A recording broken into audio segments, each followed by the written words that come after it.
Hi, pal. Welcome to I've Got Your Back, the podcast. My name is Michelle Sutherland, and this is a place where I want to empower and inspire you to tap into the deepest desires of your heart and discover the magic within.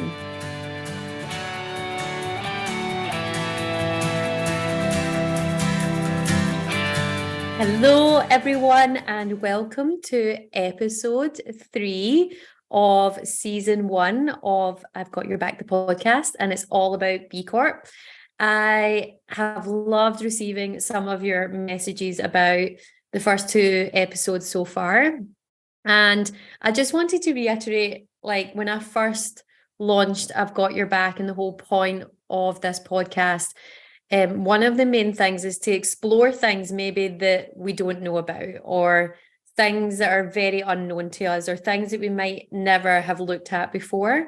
And I think that's really important because when you foster this mindset of being open and curious, you end up down these paths and finding out things that might not make sense right now, but maybe later on they'll make sense. So I just want to encourage that, and I want to say, keep doing that. So every episode and every season, just be open, just be curious. Some of it might make sense, some of it might not make sense, but sometimes there's little seeds that can be planted at little moments in your life when you're open and curious and you're listening to something new that you would never think to look at before, and then later down the track it all just clicks. So thank you for staying open and curious. Keep that up. It's such a great attribute to have as a human. And yeah, we are going to explore the unknown. And I think for a lot of you listening, this is very unknown. I think many of you thought I was going to do like health and well-being and mindset. And of course, all those things are going to come. But for this first one, B Corp is very new. Is a movement. It's only been around for 15 years, like I said. So for a lot of you, this might be way over your head, but I want to say well done for just still coming on and listening and learning. Like, fall in love with learning. It's such a powerful way to be. And honestly, I really believe that's why I've had so many experiences in my life, because I've been open and curious and found this love of learning. So really keep doing that. That's all I want to say. So on today's episode, I want to cover off the how. So far we've covered off my B Corp story, how I found out about it.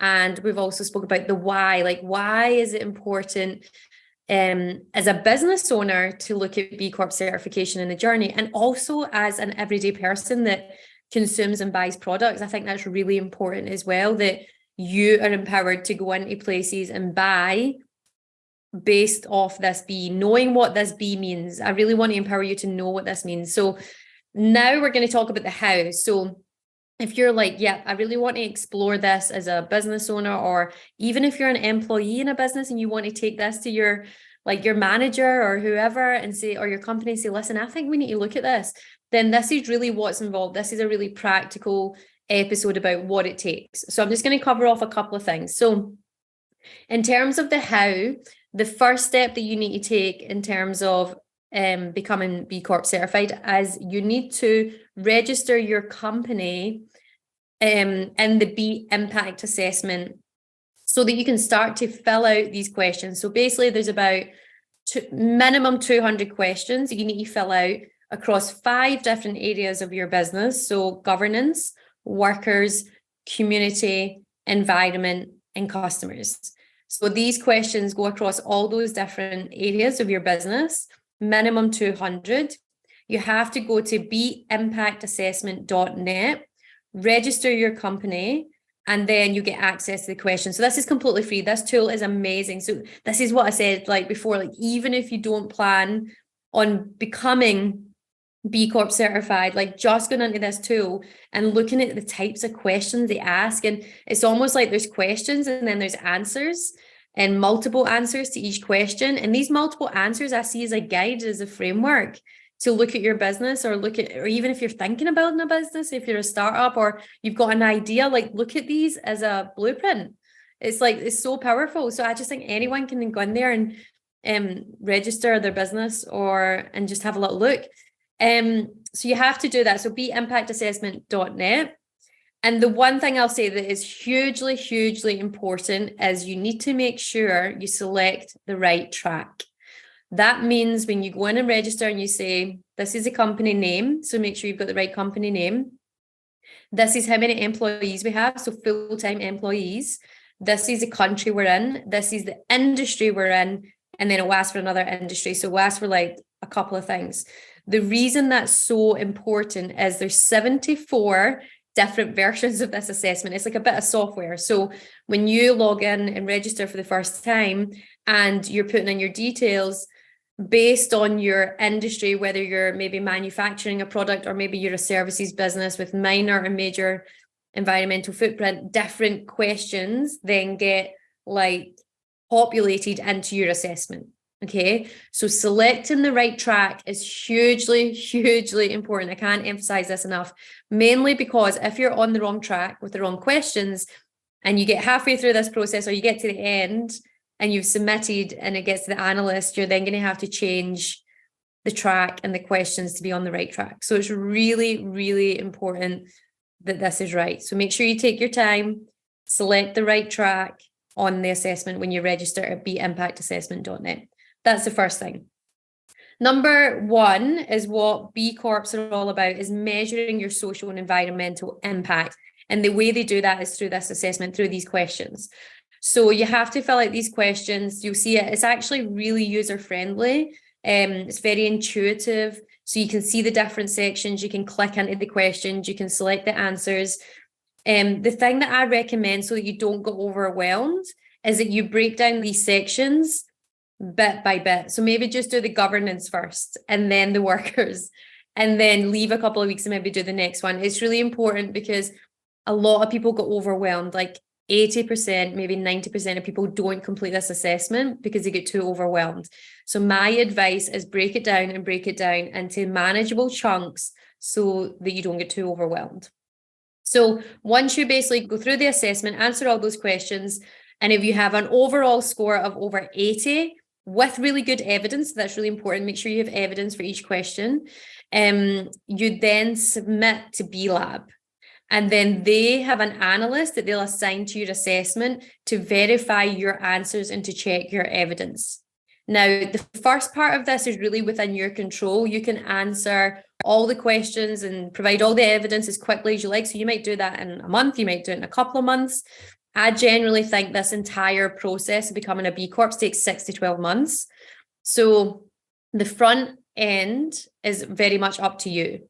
So you can decide how fast you want to go, but make sure it's quality. Make sure you have quality answers and quality evidence. So once you hit over 80, I always recommend going for 90, because when the analyst picks up your assessment, just with the verification process, it's going to go up and down quite a bit. So they'll take points off if they don't quite believe you answered that with the right evidence or you had the appropriate evidence. So I'd say go for 90 so that if you go up and down a bit, at least you've got that buffer of 10 impact points. So yeah, fill out the assessment, go for 90, but if you're over 80, then you submit to B Lab. Then there's a bit of a waiting period, right? So because there's such high demand for this certification and to be a part of this movement, there is actually a bit of a wait time. So it could be a couple of months depending on your country. So just be patient. This is obviously a good thing because the verification process is really rigorous, checking that everything you're saying yes to is actually correct. So it might be a few months. There might be a bit of back and forth between the analyst and you answering questions. They might want additional information. So they'll put that in this assessment. They'll do that. So there might be a bit of back and forth. And then they will also, they'll verify probably 80%, 90% of your assessment, and then they'll ask you to jump on a review call. And normally as a B consultant, for my clients, I'm always on that with them because you want to make sure you've got that support. You don't know what they're going to ask. So you go through that sort of final review call. It's about 90 minutes. If after all that, they then, and you're still over 80, and then the analyst sends it for another review from a different group within B Lab. If after all that you're still over 80, then you can become a B Corp, and you get all the details that B Lab send you, announce that, and the logo and different things like that. So yeah, I would say the key things are 6 to 12 months. This is for most businesses, that's the project timeline. Can do it faster, but I'd say likelihood that it's probably 6 to 12 months. You're measuring your social environmental impact. You're also going to be accountable legally. So this is really important. So in the governance section, there will be the point where they'll ask, are you going to legally commit to being a benefit organization, to benefit all stakeholders and consider all stakeholders in your decision making as a company? So that's a legal change that you need to make in your company constitution. Now, depending if you're a small business or a large business, there's slight variances of what that's going to look like. But essentially, there's a lot of information in B Lab's website globally to help you with that. But it's called the legal requirement. So this is us as businesses saying, okay, not only are we going to measure our social and environmental impact and verify that, we're also going to legally commit to looking after all stakeholders as we make decisions for this company to truly be a purpose-driven business. So that's the legal and the accountability part. And then the third thing is transparency. So after you've gone through all that process, your assessment is publicly available on the B Corp websites, the B Corp directory, and anyone can see your score. They won't be able to see your financial results, that's sort of hidden away, but in terms of your score and where you did well and the questions, that's all going to be publicly available. There'll be a report there that shows how did you actually get this score and what were your scores in the 5 different sections. So again, this is amazing from being ethical and transparent, because one, as a company, you're willing to put it out there and show that you are doing the work, you are continuously wanting to be a better company, to have a positive impact on your people, your community, and the planet. And it just shows the detail. It shows the detail behind those words. So, and I would also just add here, because I get this question a lot, people ask, how long do I need to be in business for before I can become certified? So you do need to be functioning and have invoice clients for 12 months before you can apply. So actually received income. Now, that doesn't mean you can't start this early. So if you're a startup and you're a small business and you've not got that 12-month, you've not hit that 12-month mark yet, or maybe you've not got your first client, that's okay. You can still be working on this assessment now as you build your business and as you get to that 12-month mark when you can actually apply. And I actually think it's a great idea. I truly believe actually for startups and the startup community, you absolutely need to go through this assessment to align your business to these principles from the outset. I just think it's so powerful. I think it's a missed opportunity for startups and incubators, and them not realizing that they can align with this framework and use it as a blueprint to build their business on really strong foundations. And I think that's really important for the startup community. So I would highly recommend that if you're a startup, is get involved, get in there and start answering the questions. We've taken a number of startup founders through this. We've done 2 cohorts, and they just found it so valuable, because as they're building the business in those early stages, they've got this awareness of what it means to maybe select the right suppliers, or you're in those beginning stages of making those decisions. So when you know the assessment questions, you probably make different decisions actually based on what you know after going through the assessment, which is positive, which is a really good thing. So yeah, highly recommend that. So, that's pretty much it in terms of the how. So you have to fill out the B impact assessment. You have to register, choose the right track, measure your social and environmental impact, make sure you are making that accountability happen from a legal point of view in your company constitution or your company documents. And you're going to commit to being transparent with the results from your assessment. And minimum 6 to 12 months in terms of the entire process. And if you're a startup, you can absolutely do this now. Or if you've not been in business, or you've not received any income yet in 12 months, that's okay. This assessment is free. This tool is an amazing tool. So get in there, get registered, look at some of these questions, look at some of these answers, and just to familiarize yourself with what's involved. It's really, really powerful. So that's basically how to become a B Corp. It sounds like a lot, but once you're in it, I think the main chunk of your time is going to be with this assessment and filling out the questions and, having the appropriate evidence. And the one tip I'll give you is when you're in the questions, there's a learn more tab, and there's also, you can click on that. If you don't understand the question, click on there, because that will give you a bit more information and allow you to sort of understand what they're asking for, because sometimes that gets lost a little bit. So make sure you're doing that. It is a very rigorous process.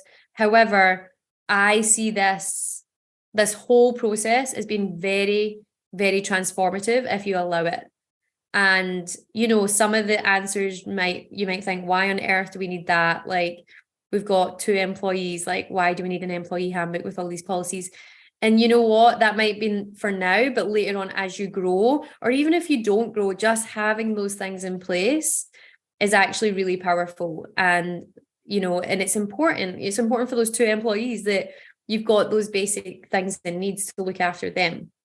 So some things might seem a bit extreme depending on what stage of business you're at, but it's a really powerful guide. I see it as being very, very positive, and it will challenge you. Like, a lot of these might challenge you. You might think, oh, we don't want to do that. To give you an example, there's one question in there about who do you bank with? And in Australia, actually, where I've done the majority of my work, there's only 2 certified B Corp banks that don't invest in, fossil fuels and all this sort of stuff. And that's Beyond Bank and Bank Australia. And when we get to that question, it's always a bit of an effort, because you're like, oh, I need to change all the banking over to get these, like, how many ever impact points, 2 impact points or whatever it is. And it's the effort of that change, but I do think that's really powerful, because when you're willing to make these changes, and it could be that, or it could be some other questions in the assessment, that's where these little things all create a ripple effect in your business. So aligning with the right bank, the right suppliers, ethical partners, to build your business, it really makes a difference. And I just encourage you to look at each of these questions and think, okay, am I willing to make this change? And, obviously I'm an expert in change, so it's not about this change could like really break the business because we're not ready for it, or actually this change is like a quick win, we should totally do this. So you've got to assess the level of change and, look at these questions obviously as a guide. You might not be able to do everything, and that's okay. In fact, you won't be able to do everything, especially in your first go, but it's like, with a little bit of effort, could we make this happen? And I think that's really powerful. So that's pretty much it. It's straightforward for this week in terms of the how. But yeah, I hope that was useful. Thanks for listening, and I'll chat to you soon. Bye. Thank you so much for listening to I've Got Your Back, the podcast, and our season 1, which has been all about B Corps. I have got a wee gift for you, because I really believe this is going to help so many people and so many businesses. So as we know, there's currently 6,500 B Corps certified globally across 161 industries in 89 countries. And this movement is not slowing down. It's gaining momentum, and it's in momentum. And I really want to gift you a guide that tells you everything you need to know about becoming a B Corp and how to actually get certified. So make sure you download this guide after listening to the podcast and let me know what you think. Chat soon.